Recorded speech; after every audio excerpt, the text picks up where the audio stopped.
بسم الله الرحمن الرحيم.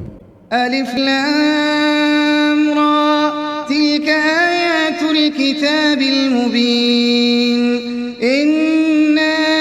أنزلناه قرآنا عربيا لعلكم تعقلون. نحن نقص عليك أحسن القصص بما أوحينا إليك هذا القرآن وإن كنت من قبله لمن الغافلين. إذ قال يوسف لأبيه يا أبت إني رأيت 11 كوكبا والشمس والقمر رأيتهم لي ساجدين. قال يا بني لا تقصص رؤياك على إخوتك فيكيدوا لك كيدا إن الشيطان للإنسان عدو مبين. وكذلك يجتبيك ربك ويعلمك من تأويل الأحاديث ويتم نعمته عليك وعلى آل يعقوب كما أتمها على أبويك من قبل إبراهيم وإسحاق إن ربك عليم حكيم. لقد كان في يوسف وإخوته آيات للسائلين إذ قالوا ليوسف وأخوه أحب إلى أبينا منا ونحن عصبة إن أبانا لفي ضلال مبين. اقتلوا يوسف أو اطرحوه أرضا يخل لكم وجه أبيكم وتكونوا من بعده قوما صالحين. قال قائل منهم لا تقتلوا يوسف وألقوه في غيابة الجب يلتقطه بعض السيارة إن كنتم فاعلين. قالوا يا أبانا ما لك لا تأمنا على يوسف وإنا له لناصحون. أرسله معنا غدا يرتع ويلعب وإنا له لحافظون. قال إني ليحزنني أن تذهبوا به وأخاف أن يأكله الذئب وأنتم عنه غافلون. قالوا لئن أكله الذئب ونحن عصبة إنا إذا لخاسرون. فلما ذهبوا به وأجمعوا أن يجعلوه في غيابة الجب وأوحينا إليه لتنبئنهم بأمرهم هذا وهم لا يشعرون. وجاءوا أباهم عشاء يبكون. قالوا يا أبانا إنا ذهبنا نستبق وتركنا يوسف عند متاعنا فأكله الذئب وما أنت بمؤمن لنا ولو كنا صادقين. وجاءوا على قميصه بدم كذب قال بل سولت لكم أنفسكم أمرا فصبر جميل والله المستعان على ما تصفون. وجاءت سيارة فأرسلوا واردهم فأدلى دلوه قال يا بشرى هذا غلام وأسروه بضاعة والله عليم بما يعملون. وشروه بثمن بخس دراهم معدودة وكانوا فيه من الزاهدين. وقال الذي اشتراه من مصر لامرأته أكرمي مثواه عسى أن ينفعنا أو نتخذه ولدا وكذلك مكنا ليوسف في الأرض ولنعلمه من تأويل الأحاديث والله غالب على أمره ولكن أكثر الناس لا يعلمون. ولما بلغ أشده آتيناه حكما وعلما وكذلك نجزي المحسنين. وراودته التي هو في بيتها عن نفسه وغلقت الأبواب وقالت هيت لك قال معاذ الله إنه ربي أحسن مثواي إنه لا يفلح الظالمون. ولقد همت به وهم بها لولا أن رأى برهان ربه كذلك لنصرف عنه السوء والفحشاء إنه من عبادنا المخلصين. واستبق الباب وقدت قميصه من دبر وألف يا سيدها لدى الباب قالت ما جزاء من أراد بأهلك سوءا إلا أن يسجن أو عذاب أليم. قال هي راودتني عن نفسي وشهد شاهد من أهلها إن كان قميصه قد من قبل فصدقت وهو من الكاذبين وإن كان قميصه قد من دبر فكذبت وهو من الصادقين. فلما رأى قميصه قد من دبر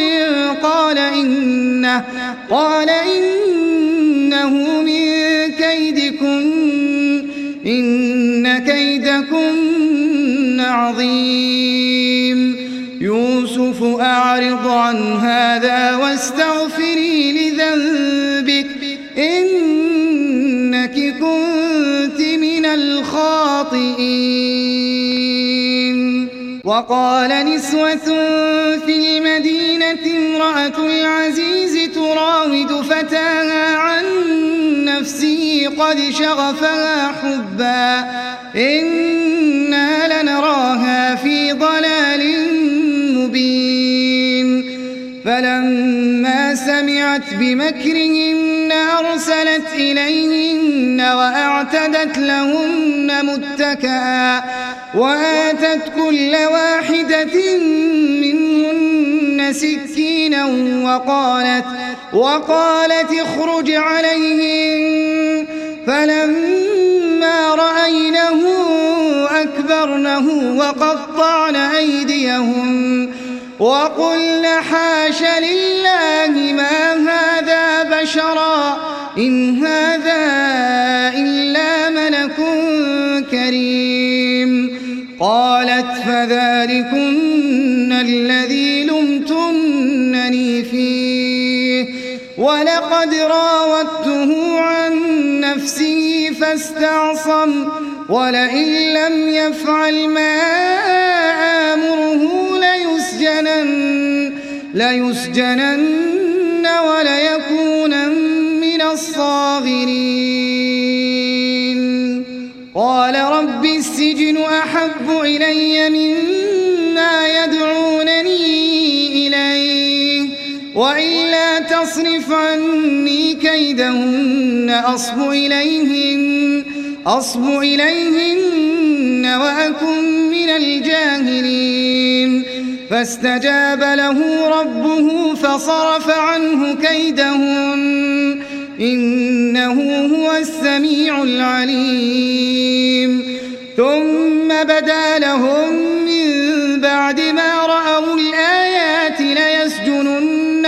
ليسجننه حتى حين ودخل معه السجن فتيان قال أحدهما إني أراني أعصر خمرا وقال الآخر إني أراني أحمل فوق رأسي خبزا تأكل الطير منه نبئنا بتأويله إنا نراك من المحسنين قال لا يأتيكما طعام ترزقانه إلا نبأتكما بتأويله قبل أن يأتيكما ذلكما مما علمني ربي إني تركت ملة قوم لا يؤمنون بالله وهم بالآخرة هم كافرون واتبعت ملة آبائي إبراهيم وإسحاق ويعقوب ما كان لنا أن نشرك بالله من شيء ذلك من فضل الله علينا وعلى الناس ولكن أكثر الناس لا يشكرون يا صاحبي السجن أأرباب متفرقون خير أم الله الواحد القهار ما تعبدون من دونه إلا أسماء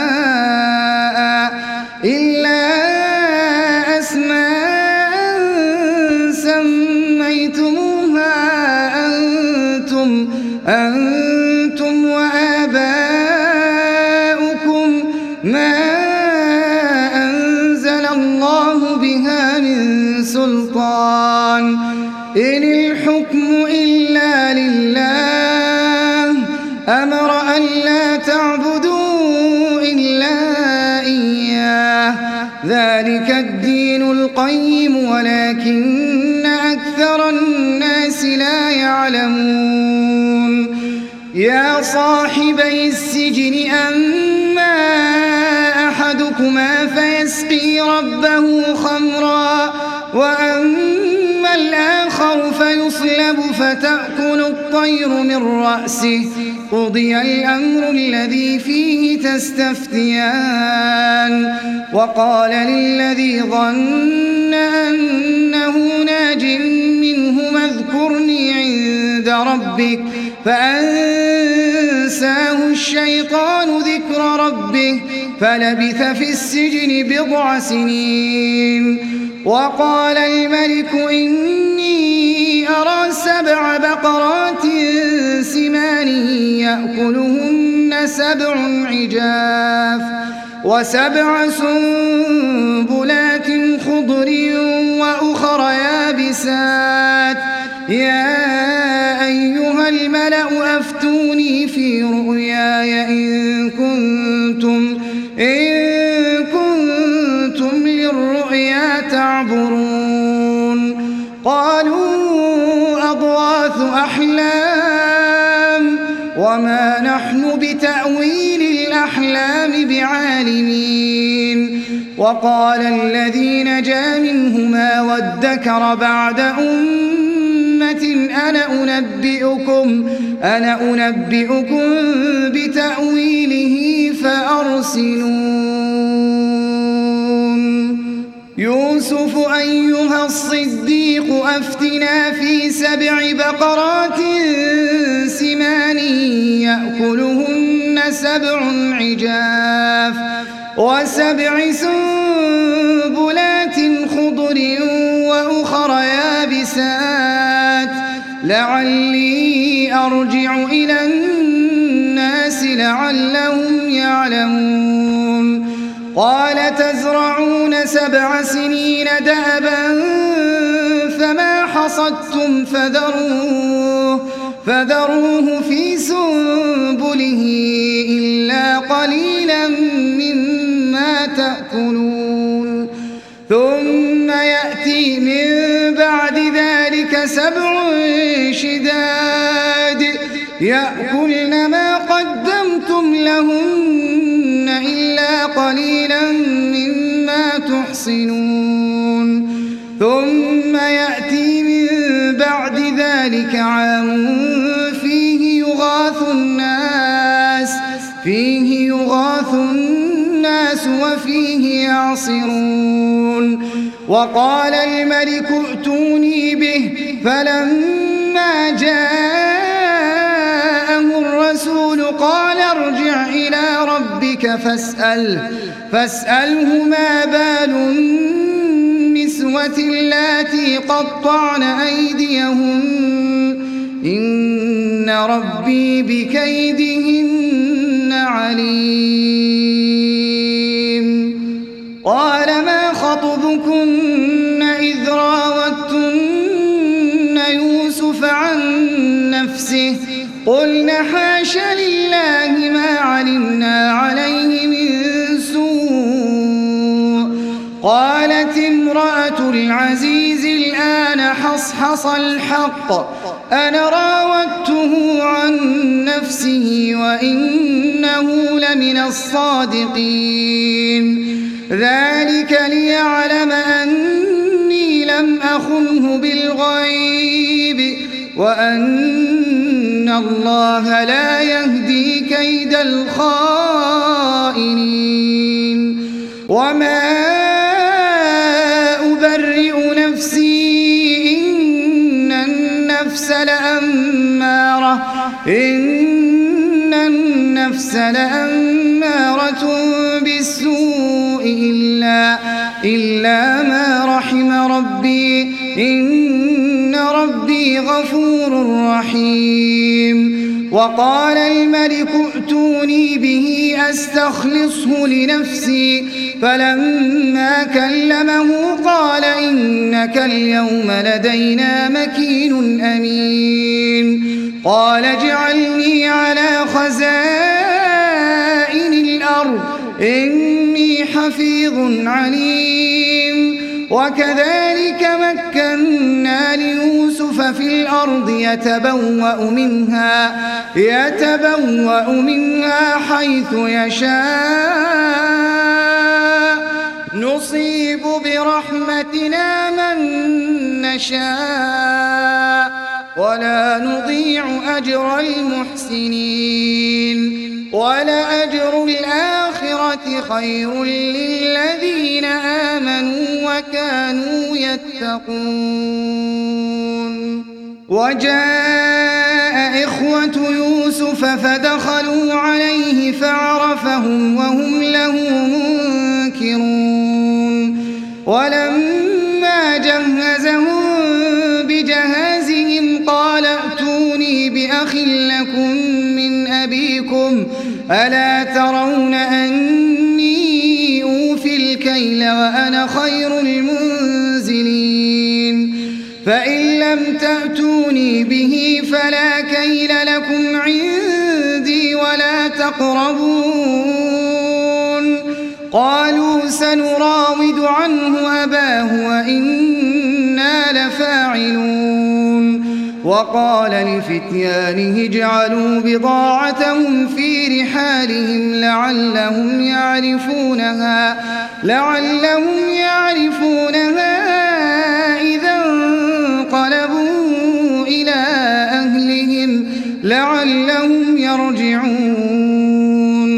فلما رجعوا إلى أبيهم قالوا يا أبانا منع منا الكيل فأرسل أرسل معنا أخانا نكتل وإنا له لحافظون قال هل آمنكم عليه إلا كما أمنتكم على أخيه من قبل فالله خير حافظا وهو أرحم الراحمين ولما فتحوا متاعهم وجدوا بضاعتهم ردت إليهم قالوا يا أبانا ما نبغي هذه بضاعتنا ردت إلينا ونمير أهلنا ونحفظ أخانا ونزداد كيل بعير ذلك كيل يسير قال لن أرسله معكم حتى تؤتون موثقا من الله لتأتونني به إلا أن يحاط بكم فلما آتوه موثقهم قال الله على ما نقول وكيل وقال يا بني لا تدخلوا من باب واحد وادخلوا من أبواب متفرقة وما أغني عنكم من الله من شيء إن الحكم إلا لله عليه توكلت وعليه فليتوكل المتوكلون ولما دخلوا من حيث أمرهم أبوهم ما كان يغني عنهم من الله من شيء إلا حاجة في نفس يعقوب قضاها وإنه لذو علم لما علمناه ولكن أكثر الناس لا يعلمون ولما دخلوا على يوسف آوى إليه أخاه قال إني أنا أخوك فلا تبتئس بما كانوا يعملون فلما جهزهم بجهازهم جعل السقاية في رحل أخيه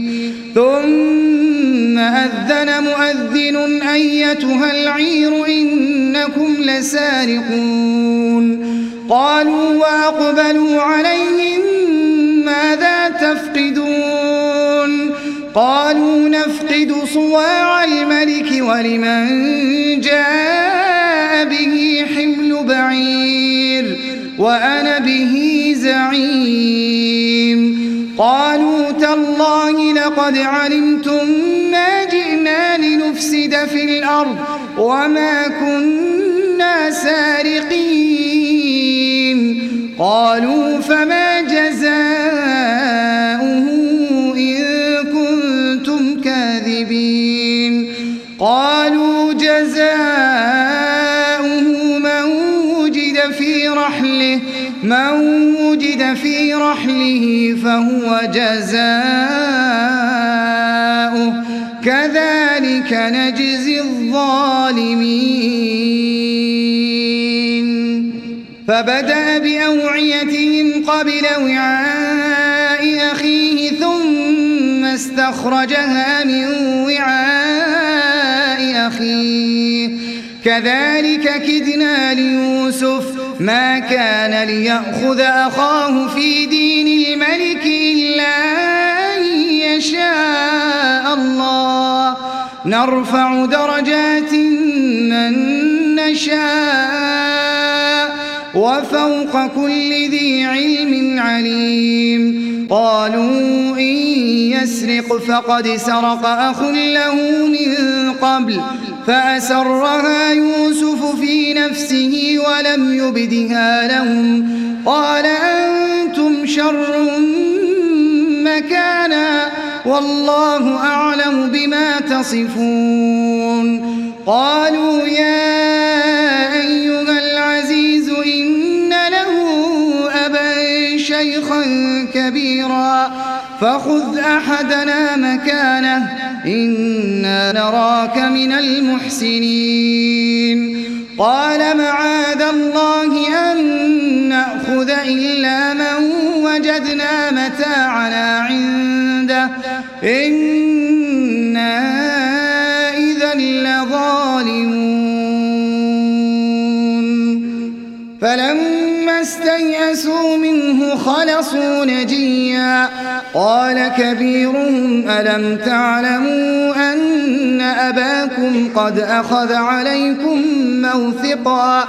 موثقا من الله ومن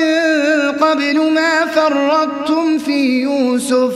فلن أبرح الأرض حتى يأذن لي أبي أو يحكم الله لي وهو خير الحاكمين ارجعوا إلى أبيكم فقولوا يا أبانا إن ابنك سرق وما شهدنا إلا بما علمنا وما كنا للغيب حافظين واسأل القرية التي كنا فيها والعير التي أقبلنا فيها وإنا لصادقون قال بل سولت لكم أنفسكم أمرا فصبر جميل عسى الله أن يأتيني بهم جميعا إنه هو العليم الحكيم وتولى عنهم وقال يا أسفا على يوسف وابيضت عيناه من الحزن فهو كظيم قالوا تالله تفتأ تذكر يوسف حتى تكون حرضا أو تكون من الهالكين قال إنما أشكو بثي وحزني إلى الله وأعلم من الله ما لا تعلمون يا بني يذهبوا فتحسسوا من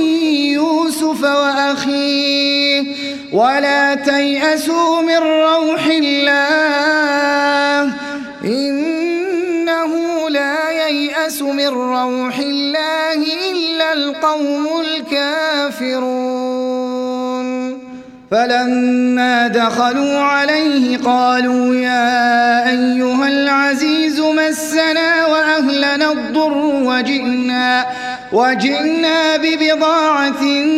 مزجاة فأوف لنا الكيل وتصدق علينا إن الله يجزي المتصدقين قال هل علمتم ما فعلتم بيوسف وأخيه إذ أنتم جاهلون قالوا أئنك لأنت يوسف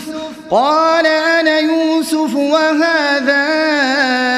أخي قد من الله علينا إنه من يتق ويصبر فإن الله لا يضيع أجر المحسنين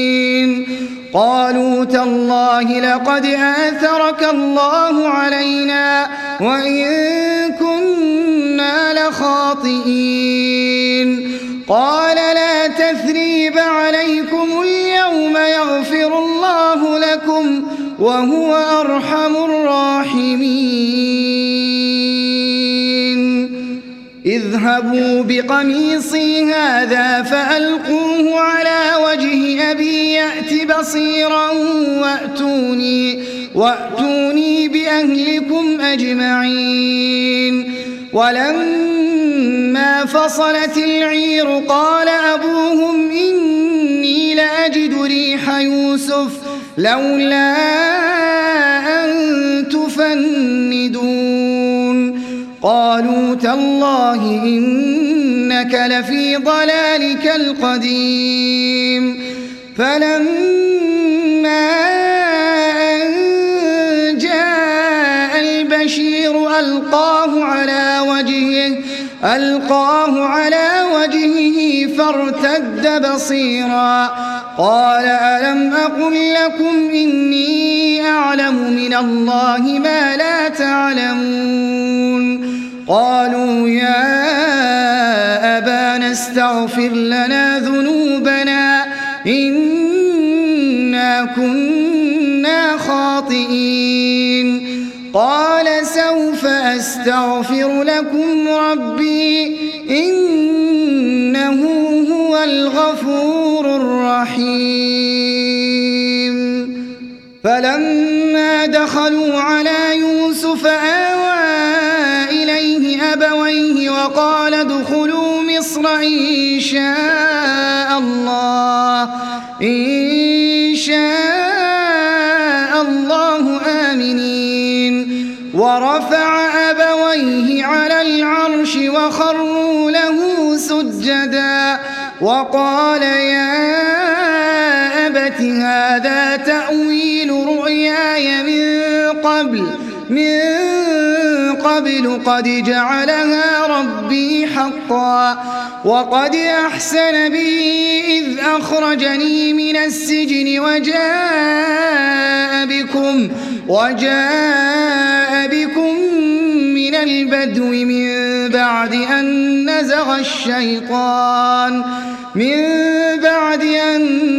الشيطان بيني وبين إخوتي إن ربي لطيف لما يشاء